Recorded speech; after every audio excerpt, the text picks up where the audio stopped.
Mesdames et messieurs, bonsoir, 9e vidéo ce soir. En octobre 2024, tambour et trompette étaient de sortie à la mairie pour annoncer l'arrivée de 2 entreprises sur la zone d'activité de Montrond. L'idée de la municipalité Chéron était évidemment de montrer leur capacité de ramener des emplois, à contrario des autres élus de la communauté de communes qui le méprisent tant. Voilà ce qu'il fallait comprendre. Comme le dit la formule, plus c'est gros, plus ça passe. Plus un mensonge est important, plus ceux qui l'entendent se disent qu'il serait impossible que quelqu'un ait menti autant et devienne finalement enclin à le croire. C'est donc tout bonnement 700 emplois qui ont été annoncés et qui allaient être créés dans la zone, tout cela grâce à des contacts dont la communauté de communes a toujours été écartée. 700 emplois, bravo. 500 emplois au nom de l'entreprise de Scavi, 200 pour l'entreprise Virtuo.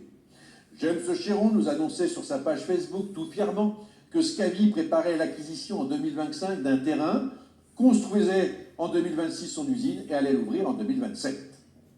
Virtuo allait aussi à l'époque prochainement déposer un permis de construire. Tout baignait, jusqu'au naufrage, malheureusement. Si en matière d'emploi, comme pour le reste, il est toujours désagréable et contre-productif de constater que certains préfèrent jouer seuls et de manière isolée, d'expérience, je pense quant à moi qu'au contraire, c'est l'union qui fait la force, et qu'ensemble, on agit mieux et de manière plus efficace. En politique, il faut toujours être humble et modeste, tant les aléas sont nombreux, surtout en matière économique. Je trouve personnellement déplorable ces annonces tonitruantes, porteuses d'espoir chez beaucoup de nos concitoyens, mais qui se révèlent en fait n'être qu'une tromperie. Notre zone du confluent a des atouts, mais aussi des contraintes dues à certaines activités. Nous travaillons d'arrache-pied avec la préfecture et ses services pour amoindrir les servitudes. Mais elles existent, et la mairie les connaît parfaitement. Celles-ci peuvent interdire certaines implantations. Et en ce qui concerne les 200 emplois de Virtuo, pour l'heure, aucun permis de construire n'a été déposé. Et on ne trouve nulle part l'existence encore de ce projet.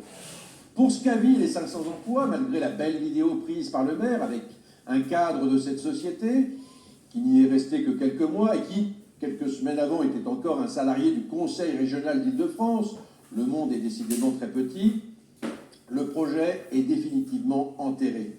Si toutefois, il a réellement existé. Confirmation faite par les propriétaires. Je ne me réjouis pas, personne ne peut se réjouir de la non-venue de ces entreprises.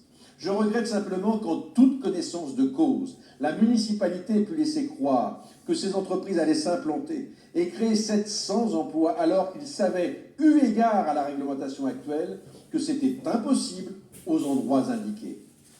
Amener des activités nouvelles et faire en sorte que les activités déjà présentes prospèrent doivent être une priorité, nous nous y employons. Ras-le-bol des bluffs pour montrer sa tête partout, à toute occasion, dans un tourbillon de fake news. Montrond mérite mieux. Ensemble, j'aime Montrond, nous aimons Montrond. Alors en mars prochain, rejoignez-nous, votez l'équipe d'Yves Gégaud.